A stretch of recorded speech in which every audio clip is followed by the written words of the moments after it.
Greetings, friends. You are on the Ruslan Belov channel. Today, we will analyze in detail the situation in Ukraine as of February 1st, 2026.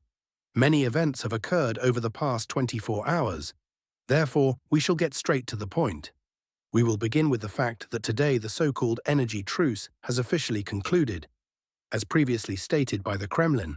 I will remind you that Peskov reported that according to agreements reached, including those made during contacts between the presidents of the United States and Russia, the truce was in effect until February 1st. This date has arrived. However, we see that Russia is not yet in a hurry to resume large-scale strikes against critical infrastructure objects. It is true that on the night of February 1st, up to 90 unmanned aerial vehicles were launched. However, according to Ukrainian sources, the strikes primarily targeted logistics and likely military targets. Out of this number, it is claimed that 76 drones were shot down.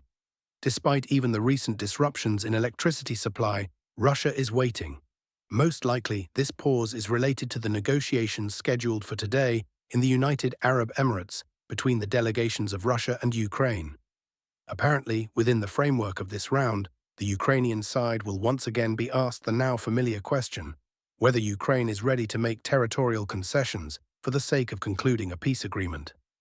At the same time, literally on the eve of the negotiations, Volodymyr Zelensky gave an interview to the Czech publication Praga International, where he stated that territorial issues cannot be resolved exclusively at the level of technical teams. In doing so, he again made it clear that a personal meeting between the presidents of Russia and Ukraine is necessary to discuss such topics. I will remind you that previously, the Ukrainian side invited the Russian leadership to Kiev, and before that, Moscow had repeatedly invited Zelensky to visit. However, it is now obvious that neither Kiev nor Moscow is being considered as a venue for such negotiations. In general, there is a feeling that both sides are trying to keep the negotiation process as secret as possible. At this moment, there is no information regarding the composition of the delegations or the flights themselves. At the time of preparing this video, there is virtually no data, which creates the impression that the negotiations might not take place at all. Nevertheless, over the past 24 hours, other contacts did indeed take place.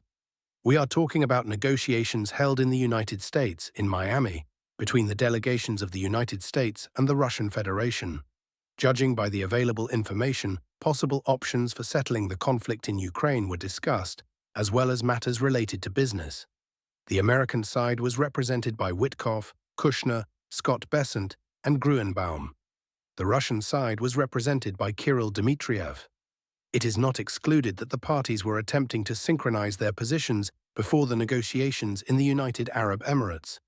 We will follow the development of events. Also, another extremely curious news item appeared today. The SpaceX company has introduced restrictions for Starlink terminals. Now, when the speed of the carrier exceeds 90 kilometers per hour, the system shuts down. I will remind you that on the previous day, the Minister of Defense of Ukraine made an urgent appeal to Elon Musk with a request to resolve the problem of the use of Starlink by Russian unmanned aerial vehicles of the VM-35 and Molniya 2 types, which were used for reconnaissance and strikes against infrastructure objects. 24 hours later, a compromise solution was found: a speed limit. It is important to remind you that since the beginning of January 2026 alone, hundreds of video materials have been published confirming Russia's use of these drones for strikes against energy and radar facilities in the Zaporizhzhia, Dnipropetrovsk, Mykolaiv, Khmelnytsky, Odessa, Poltava, Ars and Kharkiv regions. Ukrainian logistics and defense in depth have come under serious pressure. Strikes against F-16 aircraft were even recorded. All of this became possible thanks to the link between drones and the Starlink system, which led to significant losses for the Ukrainian side during January. Now, the situation is apparently beginning to stabilize. However, the speed restrictions will affect not only Russian, but also Ukrainian drones, as the system does not distinguish their origin. At the same time, work has already begun on creating a list of certified Starlink equipment officially belonging to the Armed Forces of Ukraine, or structures of the Ministry of Defense of Ukraine. This list will likely be handed over to SpaceX. If the process follows this path, then within the next 3 to 6 months, there is a high probability that Russian units will lose access to Starlink. This could strike a serious blow to the communication system, which today plays a key role on the battlefield.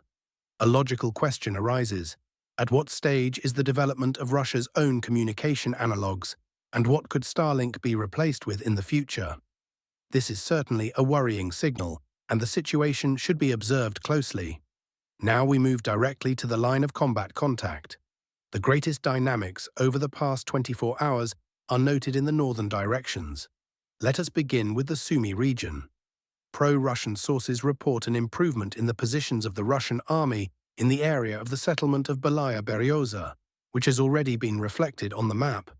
As we previously discussed, Russian units are gradually advancing towards Sidorovka and further in the direction of Chervona Zarya and likely Babilevka. Thus, a bridgehead is being formed in the north of the Sumy region, with possible plans to deepen the offensive and cut off the salient in the area of the M02 highway.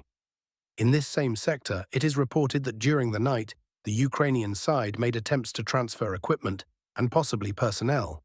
In response, Russian forces carried out massive drone strikes on the Konotop railway station, one of the key logistics hubs in the northern part of Ukraine and the Sumy region. Next, we move to the Sumy direction. As of today, the key events here are unfolding in the area of the settlement of Kondrativka. According to data from various pro-Russian sources, over the past 24 hours, Russian units managed to enter Kondrativka from 2 directions simultaneously, from the southeast and the northeast.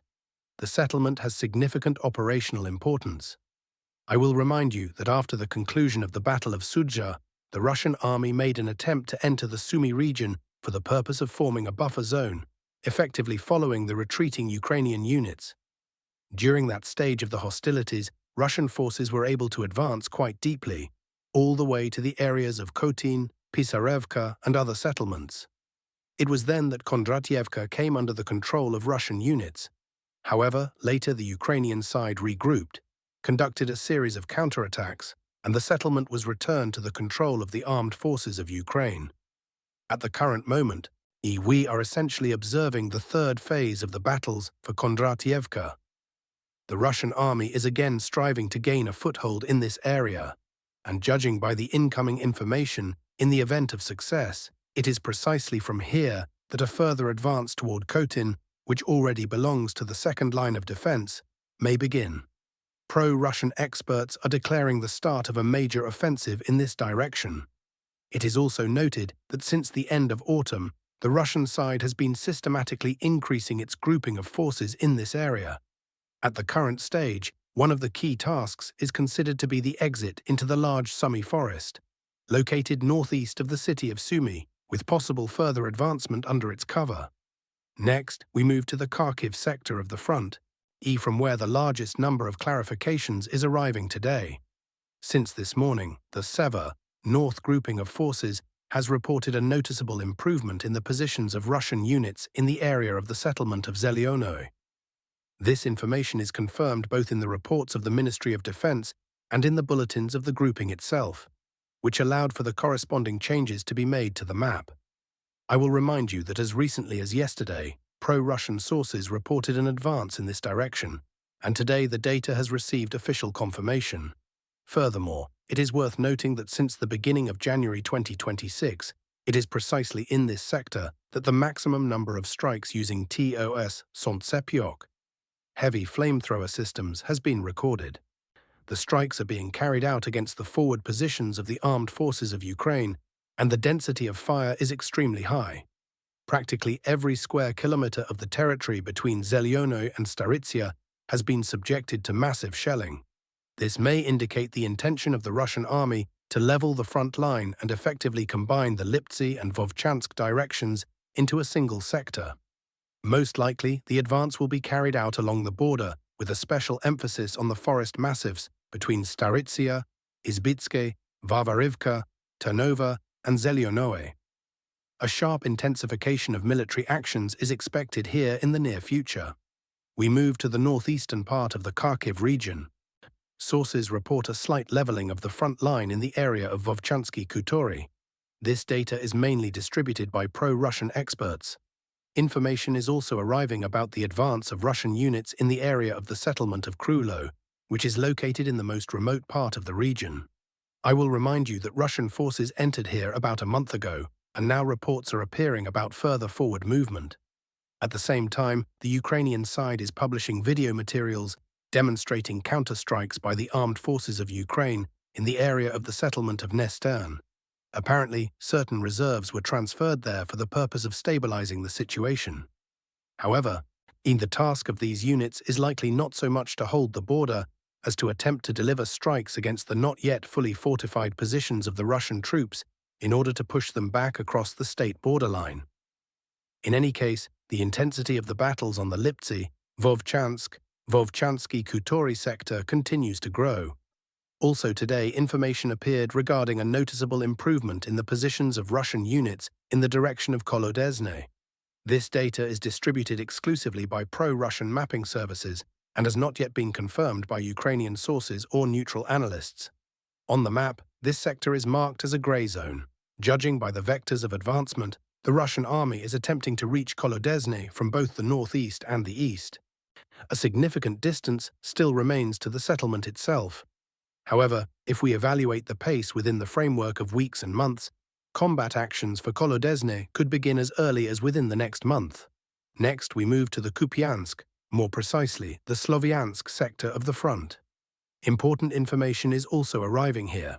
It is reported that the Sloviansk-Izium-Kharkiv highway has been blocked. According to one version, due to unfavorable weather conditions and constant strikes by first-person view drones. Part of the protective structures, including nets and supports, collapsed, which led to a traffic jam and a partial blockade of the road. It is not excluded that this could have been a purposeful action by the Russian forces. The goal of such actions is to complicate or completely disrupt the logistics of the armed forces of Ukraine along Highway M03 at the moment of the beginning of high-intensity offensive operations. Furthermore, updates have been received from the area of Highway M03 near the settlement of Minkivka. Ukrainian sources have published a series of video recordings showing strikes by first-person view drones against the positions of Russian units. Based on these frames, it can be concluded that some of the strikes are being carried out against the buildings in the southern part of the settlement along Central Street. This serves as indirect confirmation of the advancement of Russian units within the village. According to the current assessment, the Russian army controls up to 20% of the territory of Minkivka and is continuing the offensive. We move to the Zaporizhzhia direction. Here, small adjustments have been recorded in the area of the Gaichur River. We are talking about a network of strongpoints located east of the railway, west of Highway T-0805 and the river itself. The Ukrainian side has published video materials showing strikes against the forward positions of Russian forces, on the basis of which minor changes were made to the map. Military actions in this sector continue. I will note that over the last 3 to 4 days, Russian units have significantly improved their positions in the area of Rekhnoe. This is the western Zaporizhzhia direction, the zone of responsibility of the Dnieper grouping. Advancement has also been recorded in the area of Ternovate on the eastern Zaporizhzhia direction, where the Vostok grouping operates. Additionally, movement in the area of Sviatopetrivka was reported earlier. In the near future, information will likely appear regarding the settlement of Zhelezhnodorozhnoe, after which the pace of the offensive may increase. We conclude the review of the situation on the front line here. We await new data. More and more video materials are also arriving from Highway M30, the section between Pavlohrad and Sinelnikovo. In these frames, it is increasingly visible how Ukrainian equipment is forced to leave the road due to regular drone strikes, previously including the use of VM-30 drones and the Starlink system. It is still difficult to say how the situation will develop further, especially considering the introduced restrictions, which may affect the capabilities of unmanned aviation. That is all for now, friends. Thank you for your attention. Subscribe to the channel and like the video. All the best.